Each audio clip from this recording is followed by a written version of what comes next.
गरीब सास बहू के महंगे प्याज। हे माल के मंदे माल, आलू लो, टमाटर लो 50 रुपए में 5 किलो टमाटर। माल के मंदे आ माल ले लो। सब्जी व्यापारियों से भरी केशोपुर मंडी में गरीब सास बहू गोमती और सविता झाड़ू लगा रही होती हैं। बहू, हमें जल्दी जल्दी झाड़ू लगाना होगा, अभी आधी मंडी की सफाई बाकी बची हुई है। हाँ माँ जी, 9 बजे से पहले हमें सब्जी मंडी की सफाई पूरी करनी होगी। ये कहते हुए सविता झाड़ू लगाने लगती है। तभी उसे आगे एक कचरे के ढेर में कुछ सड़े गले आलू पड़े दिखते हैं। माँ जी, ये देखिए, यहाँ पर कुछ आलू पड़े हुए हैं। सविता बहू, ये आलू तो एकदम सड़े गले से, इसका हम क्या ही करेंगे? इसमें से थोड़े बहुत ठीक निकल ही जाएंगे। तो ठीक कहती है बहू, इसे आज की सब्जी का जुगाड़ तो हो ही जाएगा। वैसे भी जिस गरीबी में हम जी रहे हैं, उसमें महंगे भाव की सब्जी हम कहाँ से खरीदेंगे और क्या नहीं खाएंगे। माँ जी, आज मंडी में एक भी प्याज फेंका हुआ नहीं मिला। अगर एक आधा प्याज मिल जाता तो आज सोनू को प्याज की पकौड़ी बनाकर दे देती। बहुत दिनों से जिद पकड़े हुए है। खैर, मैं आती हूँ। भाई साहब, एक थैली मिलेगी क्या? मंडी का व्यापारी सविता की गरीब फटी चिटी साड़ी और हालत देखकर उसे झाड़कर भगा देता है। अरे थैली का फ्री में आती है जो मैं तुझे दे दूं। चल भाग यहाँ से, पता नहीं कहाँ कहाँ से आ जाते हैं। व्यापारी के दुत्कारे जाने के बाद सविता वहां से आ जाती है और अपनी साड़ी के आंचल में ही एक फेंकी हुई सब्जी उठाकर घर ले जाने लगती है। तभी उसे मंडी के बाहर गोपी सब्जी से भरे ट्रक से आलू प्याज की बोरियां ढोते हुए दिखाई देता है। अरे सविता भाभी, कैसन है आप? प्रणाम अम्मा। झुक झुक जीते रहो गोपी बेटा। अब मोहन कैसा है अम्मा? उसके पैरों में कोई सुधार आया? नहीं गोपी बेटा, कोई सुधार नहीं। गोमती सविता से पहले सब्जी मंडी में मोहन ही आलू प्याज की बोरी ढोता था। मंडी के बाहर से लेकर अंदर तक 50 किलो की आलू प्याज की एक बोरी पहुंचने के बदले उन्हें 10 रुपए मिलते थे। 100 रुपए किलो, 100 रुपए किलो। लो भैया, आ गया है मंडी में एक नंबर का लाल अचारी प्याज। 100 रुपए किलो, 100 रुपए किलो। प्याज की बढ़ी हुई महंगाई सुनकर दोनों सास बहू बातें करने लगती हैं। हे भगवान, ये रातों रात प्याज इतने महंगे कैसे हो गए? कल तक तो प्याज पूरी मंडी में 20 रुपए या 30 रुपए किलो ही थे। अरे भाभी, वो वोट का समय आ गया है ना। राजनेताओं की महंगाई की मार है और कछु व्यापारियों का घोटाला। ऐसे में गरीब कहाँ से इतने महंगे प्याज खरीदेगा? खैर, मोहन का ख्याल रखिएगा। इसी के साथ सविता बीते दिनों की सोचने लगती है। तड़के सुबह 5 बजे उठते ही मोहन सब्जी मंडी जाने के लिए तैयार होने लगता है। वही गरीब सविता उसके लिए मिट्टी के चूल्हे का धुआं झेलकर चाय बनाती है। सविता, और कितनी देर लगेगी? बस 5 मिनट जी। जरा जल्दी करो। अगर मैं मंडी में देर से पहुंचा तो आज भी बोरी ढोने का काम न मिलने से रहा और फिर हम सबको भूखा सोना पड़ेगा। सविता चाय बनाकर प्याज के गर्मा गर्म पराठे बनाती है और हिचकिचाते हुए पति को परोसती है। ये लीजिए जी, वो दूध के पैसे नहीं थे, इसलिए मैंने चाय बना दी है, वो भी लाल चाय। 2 प्याज पड़े थे, उसके पराठे बना दिए हैं। हड़बड़ी में एक आधा निवाला खाकर मोहन मंडी चला जाता है और तभी सविता के दोनों बच्चे राधा और सोनू भी प्लेट लेकर कहते हैं, माँ, मुझे भी प्याज के पराठे खाने हैं, बहुत लदी है, दो ना। हाँ माँ, एक प्याज का पराठा मुझे भी देना। राधा और सोनू अपने घर के गरीब हालात समझते थे, इसीलिए उन्हें जो भी मिलता वो बिना किसी शिकायत के खा लेते। मगर ये सब देखकर उनकी माँ सविता का मन कहीं न कहीं अंदर ही अंदर कचोटता रहता। भगवान की दया से आज ठीक ठाक कमाई हो गई है। हाँ मोहन, आज तो मैं अपनी बेटी के लिए प्याज के पकौड़े लेकर जाऊंगा। तू भी बच्चों के लिए ले ले। बाहर ठेले वाला एकदम गरम गरम प्याज के पकौड़े छानत है, बहुत ही बढ़िया पकौड़े बनाता है। हाँ, फिर तो मैं भी लूंगा। दोनों ठेले वाले से पकौड़े खरीद कर अपने अपने घर चल देते हैं। तभी सड़क पार करते हुए गाड़ी मोहन को मारकर चली जाती है। मोहन की जान तो बच जाती है, मगर उसके दोनों पैरों की हड्डियां टूट जाती हैं और जब घर का काम आने वाला ही खुद बैसाखियों पर आ जाए तो सबसे बड़ी आफत एक गरीब के घर का चूल्हा जलने पर आती है। थोड़े दिनों में घर के हालात इतने बदतर हो जाते हैं कि अब मोहन की जगह दोनों गरीब सास बहू उसी मंडी में सफाई करके जैसे तैसे घर का खर्चा चला रही हैं।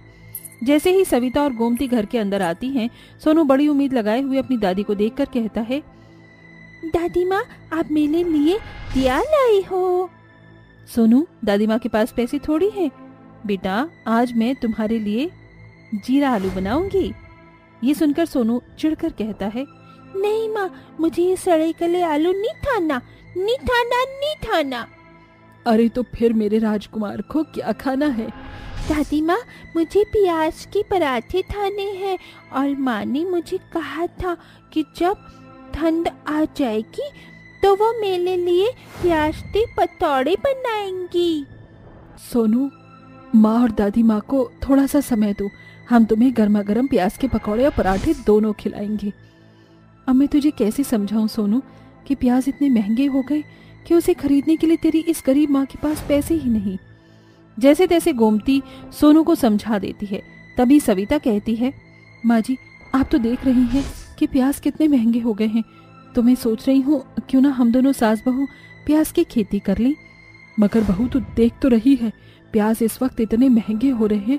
अरे हमारे पास तो इतने पैसे भी नहीं कि हम पाव भर प्याज भी खरीद सके, तो फिर ऐसे में हम प्याज की खेती कैसे करेंगे? आप ठीक कह रही हैं माँ जी, शायद हमारी जिंदगी ऐसे ही गरीबी में बीत जाएगी। मैं ही फेंक कर आती हूँ। तभी सविता जैसे ही घर के पीछे छिलके फेंकने आती है तो देखती है कि वहाँ पर कुछ प्याज उगे हुए हैं। तभी उसे याद आता है कि ये वही प्याज थे जो सड़न की वजह से उन्हें सोनू को पीछे फेंकने को कहा था। तभी गोमती वहाँ आती है। ये देखिए माँ जी, हमारे घर के पीछे प्याज उगे हुए हैं। अब हम दोनों गरीब सास बहू प्याज की खेती जरूर करेंगे। मगर वो बहू कैसे? ना तो हमारे पास खाद बीज है और ना ही खेती के लिए कोई बड़ी जमीन। खेती के लिए जमीन की क्या जरूरत है? हम अपनी झोपड़ी के इसी खाली हिस्से में प्याज की खेती करेंगे। मंडी में रोज व्यापारी कितने सारे प्याज फेंक देते हैं, इससे प्याज की महंगाई घटेगी और गरीब भी प्याज खरीद पाएंगे। अब दोनों गरीब सास बहू रोज तड़के सुबह मंडी जाती हैं और वहां से फेंके हुए प्याज को इकट्ठा करके उसे घर लाकर जमीन में बो देती हैं। थोड़े दिनों में से उन्हीं में से नन्हे नन्हे पौधे निकल आते हैं और धीरे धीरे उनकी प्याज की खेती अपना आकार ले लेती है। खेती के समय विधि पूरी होने के बाद सविता भर्राई आंखों से कहती है, देखिए माँ जी, हमारी मेहनत रंग ले आई, हमने कर दिखाया। आज मैं अपने बच्चों के लिए सबसे पहले उनकी पसंद के पकौड़े और पराठे बनाऊंगी। बेचारी गरीब बहू बड़ी खुशी के साथ अपने दोनों बच्चों के लिए प्याज के पकौड़े और गरम गरम पराठे बनाकर उन्हें देती है। वाह माँ, आपने कितनी स्वादिष्ट प्याज के पराठे बनाए हैं। सबसे स्वादिष्ट तो ये पकौड़े हैं। माँ, थोड़े और पकौड़े दो ना माँ। इतने दिनों बाद अपने गरीब बच्चों के चेहरे पर खुशी देखकर सविता का दिल भर आता है। खाओ खाओ मेरे बच्चों, पेट भर कर खाओ। इसके बाद दोनों सास बहू बचे हुए सारे प्याज बोरी में भरकर मंडी में ले आती हैं और लोगों को आवाज लगाती हैं, ताजे लाल सस्ते प्याज 20 रुपए किलो, ताजे रसीले लाल प्याज, अब कोई महंगा नहीं, लो कर दिया भैया, माल के मंदे। प्याज के सस्ते दाम सुनकर प्याज खरीदने के लिए गरीब सास बहू के पास लोगों की भीड़ लग जाती है। क्या कहा? मंडी में हर जगह तो प्याज इतने महंगे हो रहे हैं, आप दोनों सास बहू इतने सस्ते प्याज क्यों बेच रही हैं?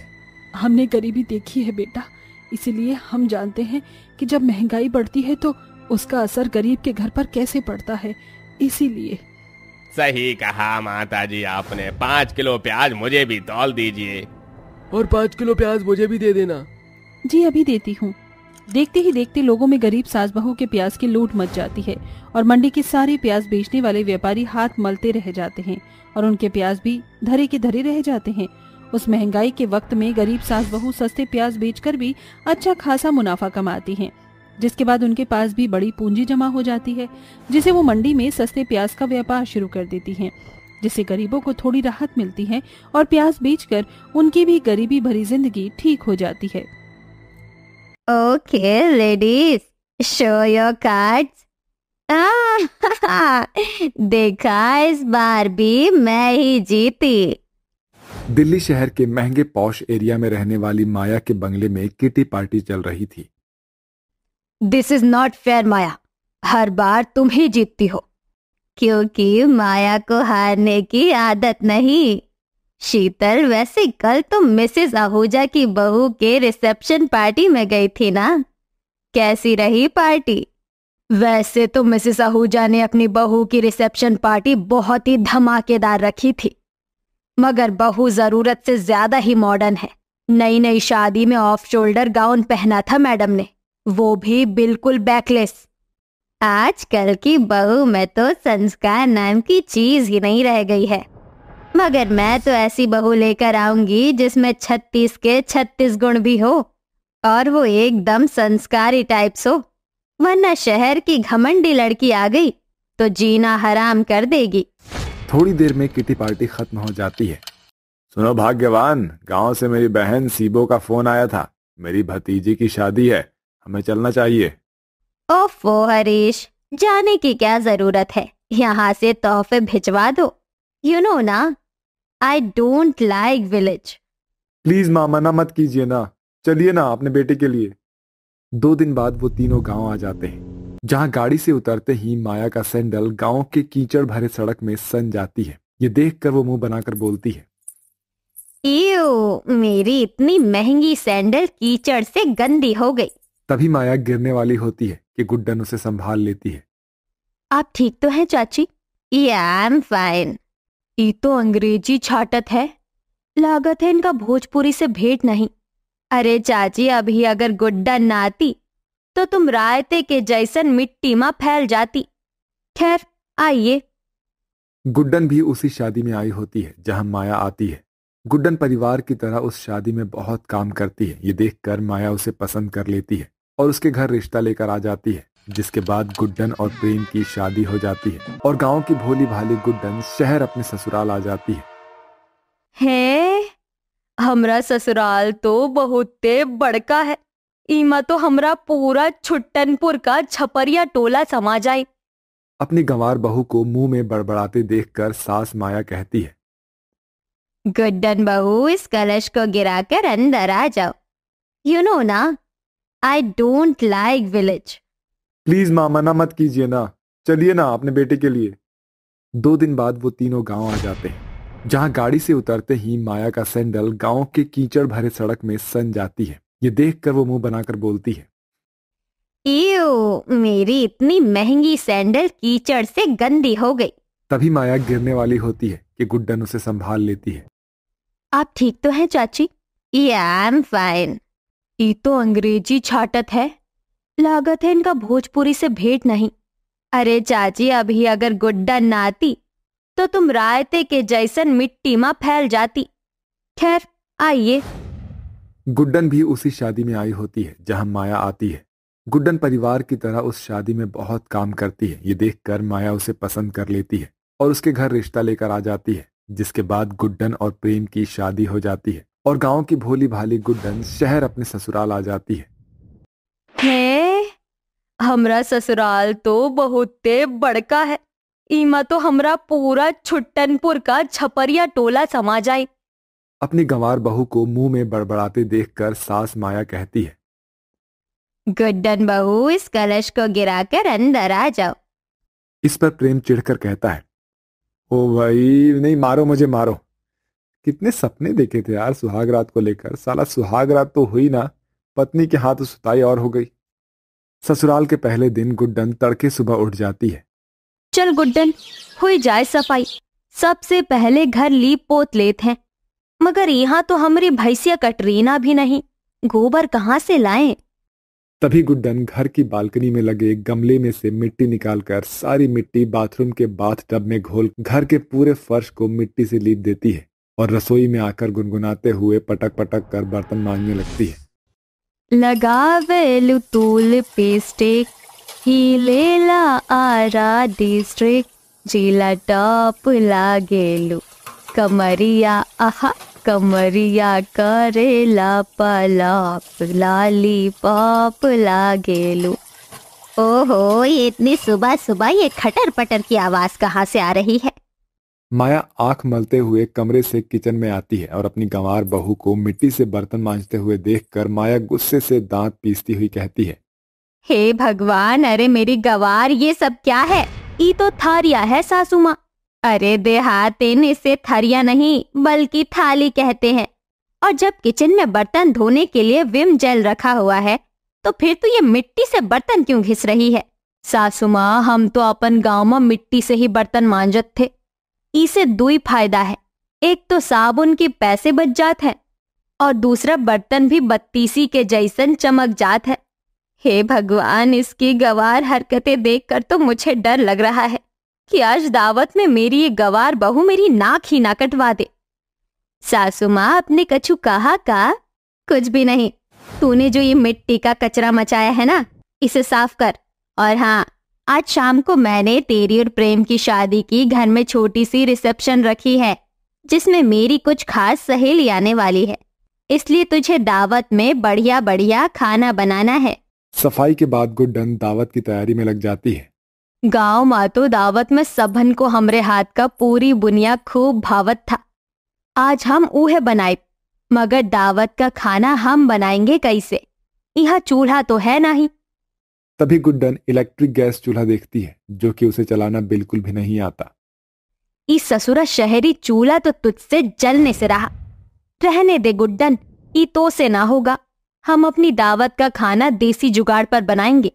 फिर गुड्डन इधर उधर सड़क से ढूंढकर 4 ईंट ले आती है और उसे जोड़कर मिट्टी से लीप कर चूल्हा बनाकर दावत का खाना बनाती है। इतने बड़के अलमारी की का जरूरत है? इतने सारे डब्बे रखे हैं, यहाँ कैसे पता चलेगा आटा की माँ है और मसाले कौन से माँ? राशन ढूंढने में गुड्डन के हाथों से किसी हाथ से छूटकर शक्कर गिर जाती है तो कहीं मसाले और आटा फैल जाता है। देखते ही देखते रसोई चूल्हे के धुएं से भर जाती है। इतने में माया की मॉडर्न सहेलियां भी आकर बैठ जाती है। यार माया, अब और इंतजार नहीं होता। We are hungry. हाँ यार, अब जल्दी कर जरा, हम भी तो देखे तेरी देसी बहू के दावत के खाने का स्वाद कैसा है। अरे तुम सब मेरी बहू के हाथों का खाना खाकर उंगलियां चाटती रह जाओगी। वो मेरी बहू है, माया की गलती की गुंजाइश हो ही नहीं सकती। अरे ये इतना धुआं कहाँ से आ रहा है? माया के साथ उसकी सारी सहेलियां भी किचन में आती है, जहां गुड्डन को गोबर के खाना बनाते देखकर शीतल कहती है, इयो माया, तेरी बहू हमें दावत में जानवर की लैट्रिन से बने उपले वाला खाना खिलाने वाली थी। आओ, so dirty. This is not टट्टी परकटी आंटी, दिस इज गाय के गोबर का उपला एंड आई एम बनाइंग दावत का खाना। बस करो गुड्डन बहू। क्यों माया, उस दिन तो तू बड़ा बन रही थी कि मैं ऐसी बहू लाऊंगी, मगर तेरी गवार बहू को खूंटे से बांध कर रखा कर।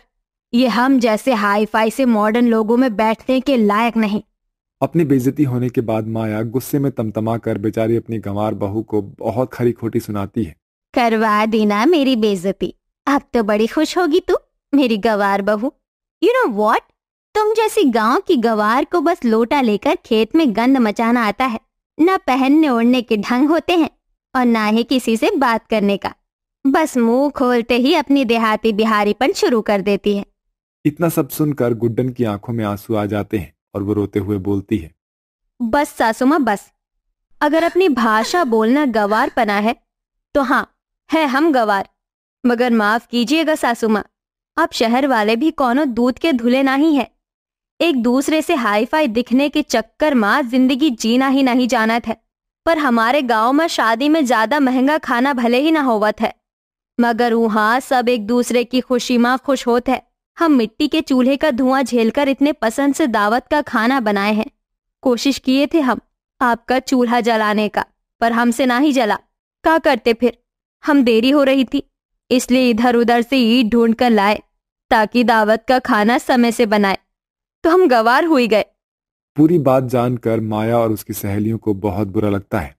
मुझे माफ कर दे गुड्डन बहू, मुझे तुम्हें समझना चाहिए था कि तुम्हारे लिए शहर में इस घर में सब कुछ एकदम नया नया है, मगर मैंने तुम पर दावत की जिम्मेदारी थोप दी। गुड्डन बहू, अपनी सासू माँ की सहेलियों को अपने हाथों का बना दावत का खाना नहीं खिलाओगी? बहुत भूख लगी है। ये सुनकर गुड्डन खुश हो जाती है।